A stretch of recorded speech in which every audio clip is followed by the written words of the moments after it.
Your first failure, your first success gives you that lesson that you are not able to pursue with others. Enjoy your success well.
Planetary transport system. This is a scene you picture what in I mean 30 years time, 20 years time?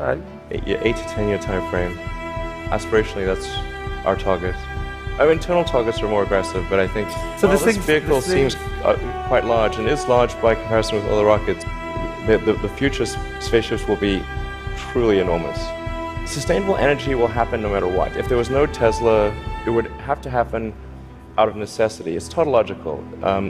If you don't have sustainable energy, it means you have unsustainable energy. Eventually, you'll run out, and the laws of economics will drive civilization towards sustainable energy inevitably.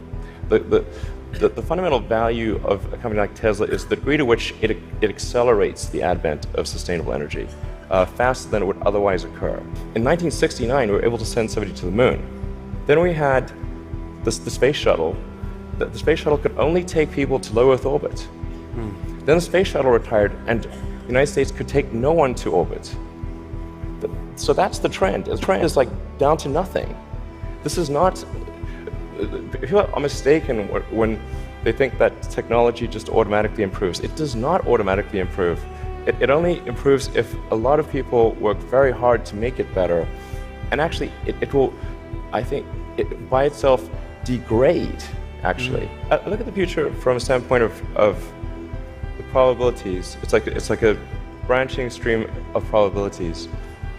And there are actions that we can take that affect those probabilities, or that accelerate one thing or slow down another thing, introduce something new to the probability stream. That in your mind you dream this stuff. You dream stuff that no one else would dare dream, or no one else would be capable of dreaming at the level of complexity that you do.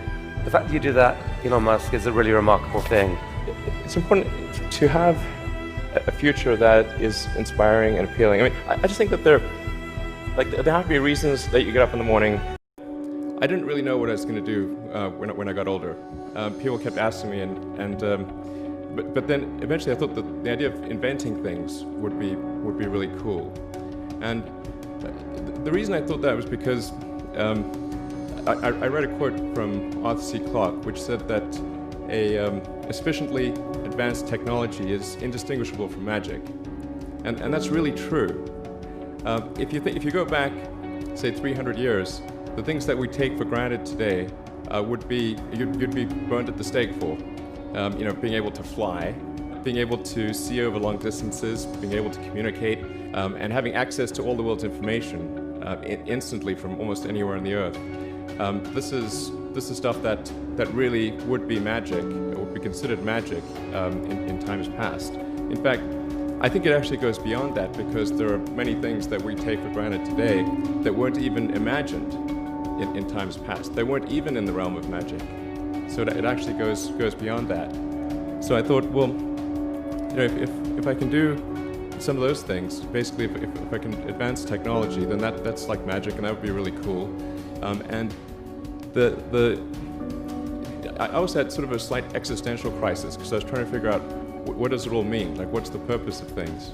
And I came to the conclusion that if we can advance the knowledge of the world, if we can do things that expand the scope and scale of consciousness, then we're better able to ask the right questions and become more enlightened, and that's really the only way forward.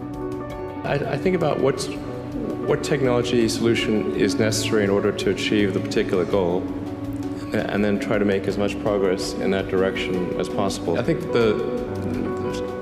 being a multi-planet species and being out there among the stars is important for the long-term survival of humanity.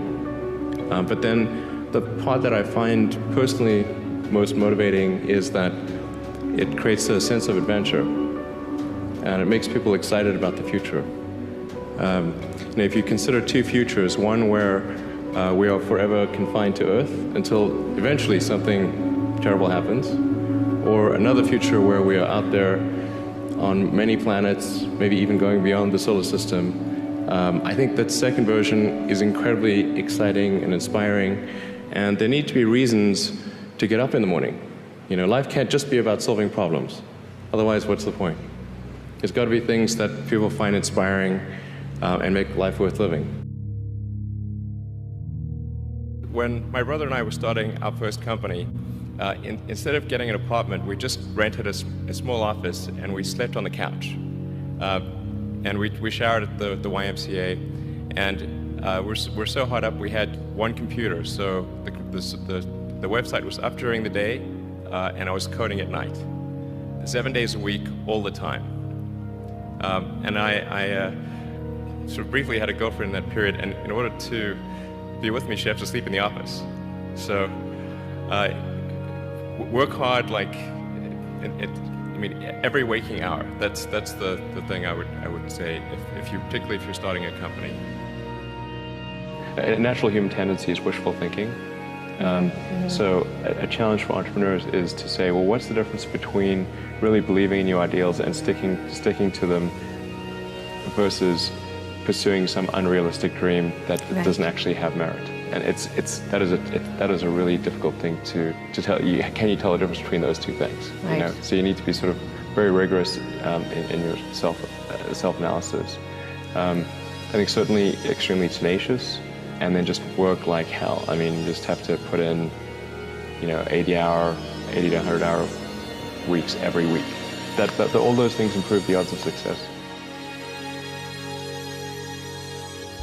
Or how do you think about making a decision when everyone tells you this is a crazy idea? Or where do you get the internal strength to do that? Well, first of all, I'd say I actually think I feel fear quite strongly. So it's not as though I just have the absence of fear. I feel it quite strongly. But there are just times when something is important enough, you believe in it enough, that you do it in spite of fear. People shouldn't think, well, I feel fear about this and therefore I shouldn't do it. It's normal to feel fear. So you just feel it and let the importance of it drive you to do it anyway? If you just accept the probabilities, then that diminishes.